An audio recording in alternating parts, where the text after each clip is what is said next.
Realistic Fitness and SSGPirates.com, brought to you by Adidas. I'm Conditioning Coach Angelo Gingerelli, and on this episode, we're going to talk about excuses.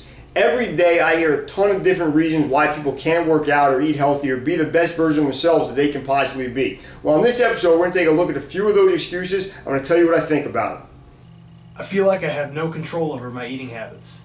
Okay, now this one's not totally your fault. If you look at human beings as a species, we've been on the planet for millions and millions of years, and the idea of having refrigerators full of food and fast food restaurants and candy and ice cream and stuff like that is only about 100 years old. So for the first, 99% of our time on this planet, we had to fight tooth and nail for every single calorie to put in our body and keep us alive. And now this idea of having just access to tons of calories and tons of proteins and tons of carbohydrates at a relatively low cost and available to almost everyone is a new idea. So what you really have to do is fight your human nature, which is telling you eat as many calories as you possibly can while doing the least amount of work possible, because that's the system by which our ancestors operated for those millions and millions of years, and try to change your thinking of, no, I don't need every single calorie I see, and yes, I have to do some kind of physical activity. Now, it's easier said than done because we're working at changing the very nature of our species, but if we're going to maintain a healthy, long lifestyle, you're going to have to do it.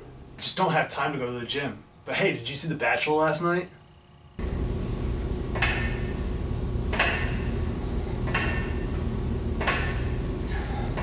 This is a bad excuse made by bad people. If you can't find the time or make the time to do something that every single piece of research for over a century has told you will make you live longer and make you live a better life while you're here, you need to start questioning your worth as a human being.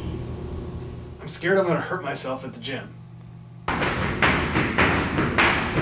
I'm going to come on Realistic Fitness and tell you there's no chance you'll ever get injured while you're training. You might sprain your ankle, you might get shin splints, you might get sunburn from running outside when it's hot out, but let's look at what happens if you don't train. Type 2 diabetes, cardiovascular disease, obesity, and high blood pressure. You know what the difference is? You don't die from shin splints.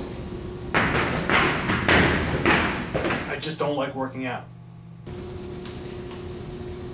When did we become a society full of people who can only do what we like to do? We go to work, we go to school, and we do things every day we don't want to do for money. How come we can't do that for ourselves and for our health? Because I promise you, if I give you $100 for every mile you ran, you would handcuff yourself to the treadmill. What I suggest you do is take a look at work versus reward. You go to the job you have because your paycheck makes it worth it for you to do that every week. Exercise is exactly the same thing. Take a look at how much time and effort you put into the workouts and into your body, and I promise you that reward is better and bigger than your weekly paycheck.